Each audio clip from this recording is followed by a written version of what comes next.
10:07. The Community Development and Housing Committee is now called to order. Clerk, will you please call the roll? As a reminder to all in attendance, this meeting is being recorded and live streamed on the county's YouTube page.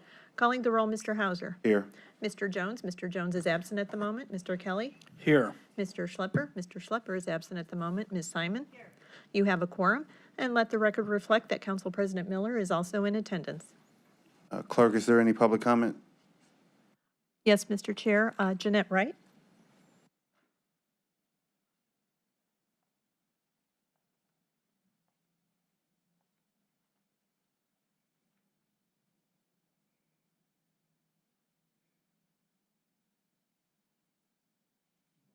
Good morning, Mr. Hauser. Thank you for having me here today.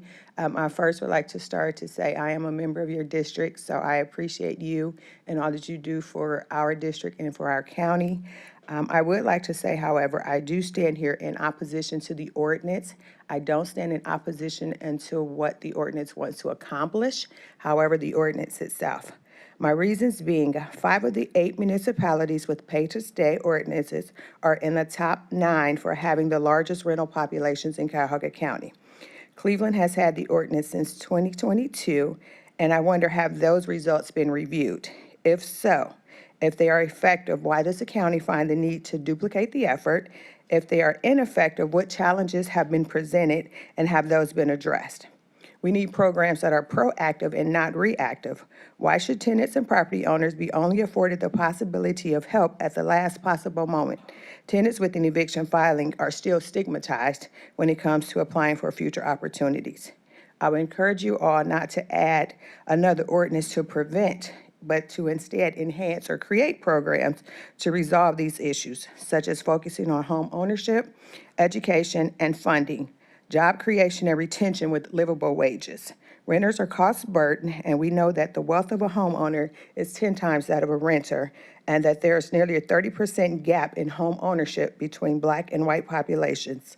I am aware of the funding that the county offers to help purchase homes. However, that funding is often depleted rather quickly. This ordinance, while good intended, seems symbolic in nature. Why does the county find it necessary to tie the hands of public citizens by adding additional legislation or regulations to private citizen matters when there have already been addressed by by a majority of the communities to have this highest vulnerable population? Thank you.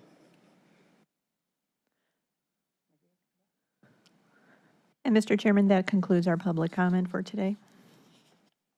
Thank you. Members, you have the meetings from our October 20th minutes before you. Can I get a motion for approval of those minutes? I so move. Is there a second? I'm sorry. I'm not on the committee. I can't move. So moved. Second. All those in favor say aye. Aye. The ayes have it. The minutes are approved. Clerk, will you read the first item into record? Ordinance 2025-0011, enacting the right of county renters to pay to stay.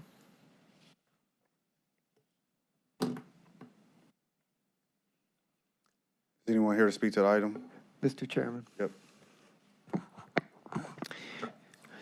If I may, as the sponsor of the legislation, I'd like to make a brief presentation. And I understand that we have representatives from legal aid who are also prepared to present some information. And also, a number of people have submitted written testimony, which has been distributed. So, Mr. Chairman and colleagues, thank you for the opportunity to present Ordinance 2025-0011, the Cuyahoga County Pay to Stay. Eviction is one of the most traumatic events that a person or family can go through. It disrupts work, family, and life, fractures relationships, and exacerbates mental health and addiction problems.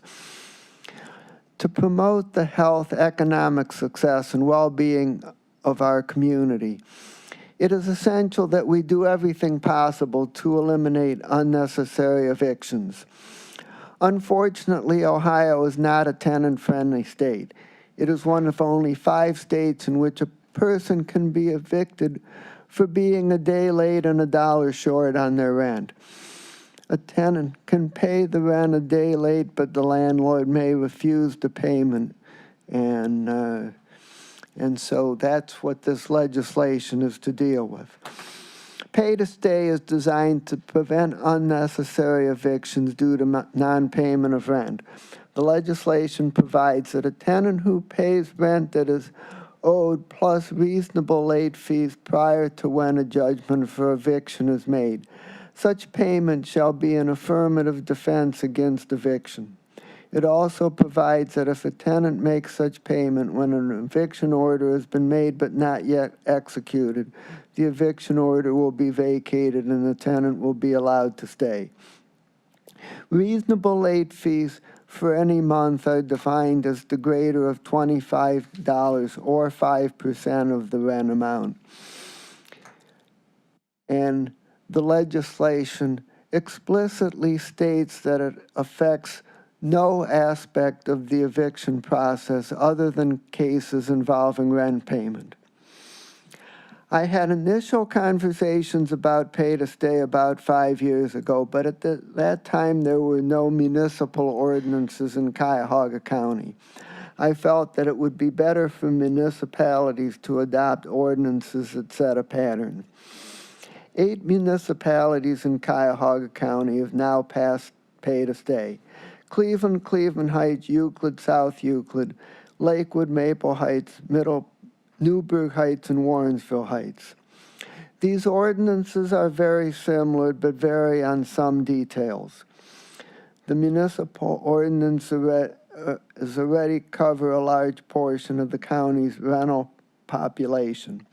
Ordinance 2025-0011 would extend pay to stay to the rest of the county.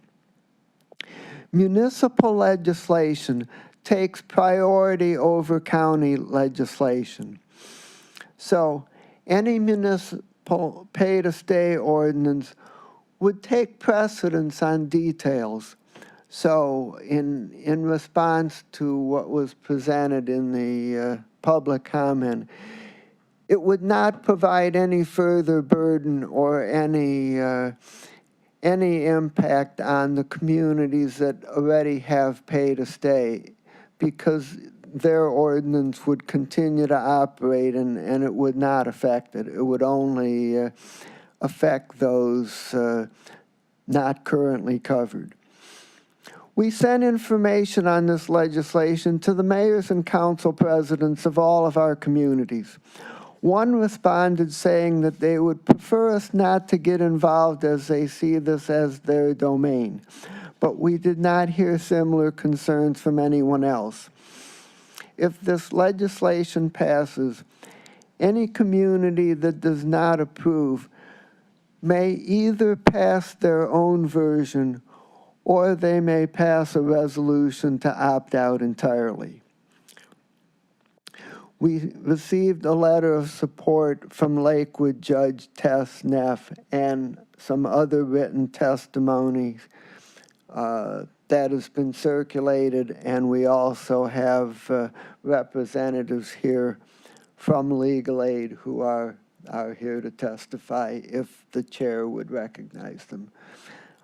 It is expensive and time-consuming both for tenants to move and for landlords to get new tenants.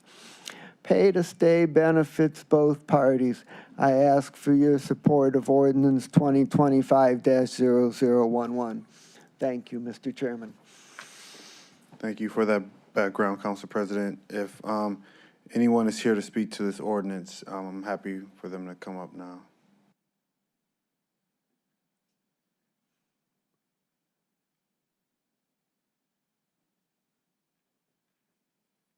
Morning.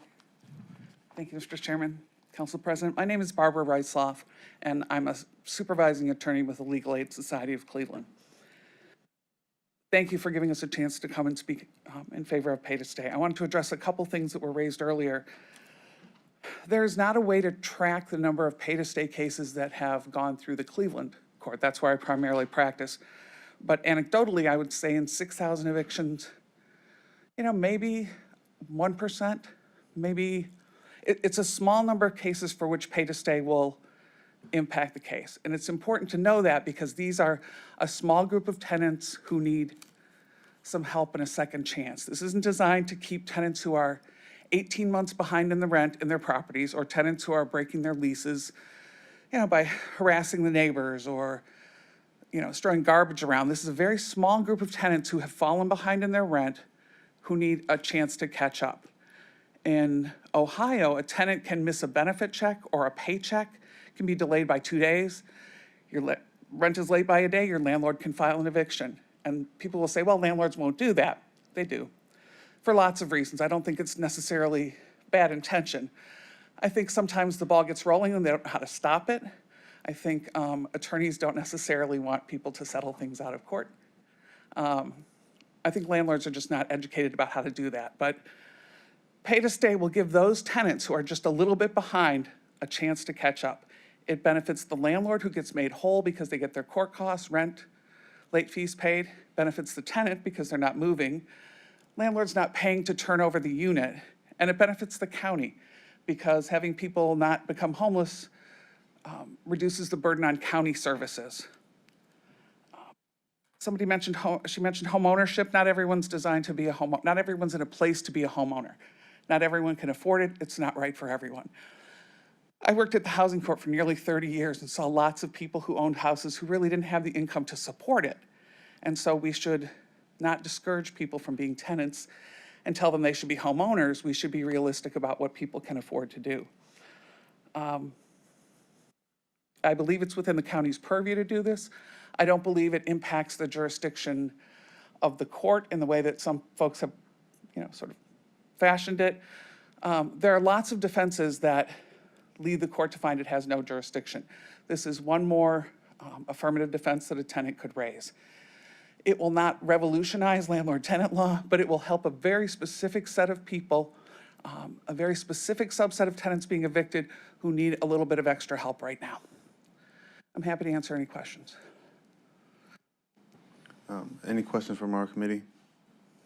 I have one. As a representative for legal aid, how often do you currently see cases where renters have the rent but still face eviction? And do you think this kind of ordinance would ease your caseload or any legal outcomes?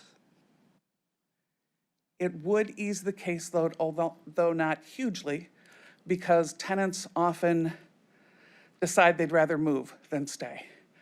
In Cleveland, bad conditions are such an issue with the age of the housing stock that tenants may say, maybe I can hold on to my money and find something better. I'll tell you, we see it a lot in subsidized housing and large management companies who will refuse to work with tenants who are a month or two behind. And it's really frustrating.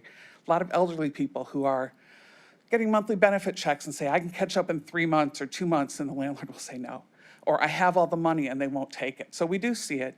I don't see it reducing the caseload by 50%, but maybe 5%. It's more about the people who really need that second chance, that little bit of help. We gave lots of people help post-pandemic, but these people are in a really niche place where a little bit of extra leeway would get them back on their feet, would keep them in the property, would keep the landlord's money intact, would keep burdening the county, so. Mr. Chairman. Councilwoman Simon? Thank you. What's the percentage of these cases outside of the city of Cleveland? You said it's only a small population that you're addressing, 5%, let's say. And I would assume most of those are in the city of Cleveland, which already has this ordinance. The percentage that I see, because I only practice in Cleveland, is about 5% of the Cleveland cases. Yeah. And I don't have specific statistics about other municipalities, but I spoke to colleagues before I came. And I think what often happens is we go to court and say, we're going to invoke pay to stay, and then the landlord's willing to negotiate to dismiss the case. Where courts actually have to rule on the pay to stay, it's a small percentage. But like I say, for those people, it seems so unfair that they need to be evicted when they're 1 month behind. I understand When your everybody position. can be made whole. Yeah, well, this is a private negotiation between a landlord and a tenant. So I'll have more to say about that, but I think the sponsor wants to speak to this. Council President? So, one response to that question. I would just mention a portion of the written testimony submitted by Judge Tess-Neff from Lakewood, and she reports that from January 1st, 2025 to October 31st, 2025, landlords filed 451 eviction cases in Lakewood Municipal Court. And of this number, 165 of them were dismissed. Of these cases that were dismissed, she said that that a good number of them were dismissed because the tenant decided to leave anyway, and it was kind of a moot point, and the case was dismissed. But she said that also there were definitely a significant number of them that were dismissed because the landlord, the tenant paid the rent and paid to stay was implemented. So there's 165 cases out of 451. That's a meaningful size pool, even if only 20% of them were pay to stay related. That would be over 30 cases. Mr. Chair, I don't think there's any statistics about what cases were dismissed because of pay to stay. I think that the sponsor's just speculating about a 20% number. So I think we need to get people in here to actually give us real numbers, not speculation. I don't know if we're done with the witness. I'll wait, and then I'd like an opportunity to address the ordinance. Any other questions or comments? Go ahead. Go ahead, Councilman. So, Mr. Chairman. Yeah, I recognize. Go ahead, Councilman. You can make your statement if you want. You wanted to wait? Oh, okay. Okay. Any other questions for the witness? Thank you. Mr. Chair. Go ahead, Council President. I just want to say that my comment was not simply speculation. I spoke to Judge Neff personally, and she handles these cases, and she said that from her direct knowledge, their system does not allow them to separate which are pay to stay and which are other reasons, but she has personal knowledge that pay to stay was involved in a significant number of the cases. Thank you, Council President. That's fine, Mr. President, but you used a number of 20%. That's not what I'm sure the judge told you. You just pulled that out. I appreciate it, Okay. Councilwoman. I got it. So I would like for all the speakers to come up if you guys want to give your statements now. I have discussion, so when you're ready, after the speakers. Sounds good. Any other speaker would like to come up and speak to the ordinance? And let the record reflect that Mr. Jones is in attendance. Okay. If not, then Councilwoman Simon, you can start your discussion. Just a few comments about this. One is, when we did address this last time, there were ordinances in municipalities. In fact, I think it was University Heights and South Euclid that already had this. So we already had that on the books. I just wanted to clarify the sponsor and president's statement about that. What's troubling to me is that the sponsor only produced testimony that's favorable to this ordinance. Last time, when we had hearings, we had people who were here to represent the landlords and a perspective that I think is really important for us to understand that there's two sides to this, but all we're seeing right now today is one side. So I would ask the chair to allow the landlords to come in to give their perspective about why or why not this would be helpful, number one. Number two, I do think we need more information about how this is going in Cleveland. And number three, in terms of the ordinance itself, I don't see where it's a one-bite rule. This seems to be that it's a pass every single time a tenant's late. This doesn't give an end game to this. So a tenant could every month say, I'm late, and be able to assert this affirmative offense. I think there has to be, if this ordinance must be amended, to say a tenant only gets one time with this. This can't be a continuous circle. of late fees and expecting landlords to put up with that. So I would like a one-bite clause added to this, which I will provide. So I think what has to happen here is that we hear from both sides. It's not everybody can afford housing to buy a house. I think I heard that. And it's important that we have good landlords. And a lot of good landlords exist in this city. They're not from out of town. They're not from out of state. And I take issue with attorneys don't want to settle cases out of court. They do more times than not want to settle a case, and landlords more time than not want to get their rent paid if it's a decent arrangement. So I just wanted to say that we need to add this amendment and hear from landlords to provide good opportunity for tenants to have good landlords. But it's ordinances like this that try to micromanage those relationships that are driving good landlords out of the city of Cleveland and out of the county that provide good alternative housing. So I think there's a negative aspect to this. I don't think we need this ordinance. I think if there's a relationship where a tenant's going to pay rent before a 3-day or before an eviction, a reasonable person's going to take it. But if they don't want to take it, I don't think it's up to us to force them, maybe once, but this ordinance gives every month, which I think is ludicrous for us to interfere with that. But I want to hear from the landlords at the next hearing and to add a one-bite clause to this legislation. Thank you, Councilwoman. Councilman. Thank you, Mr. Chairman. So of my 5 cities, I've been contacted by one of them who is against this. And I made sure that I sent them the fact that we are having this today, if they wanted to come in and speak against it, and nobody's here. So, but I also would like to hear from landlords. But so there's not a great deal of my cities wanting to not do this. So I mean, if they want to come back when the landlords are here to have something to say, I guess that'd be fine. But so far, I've really not gotten anything but one. Thank you. Mr. Chair, if I can, this isn't about cities. This is about landlords.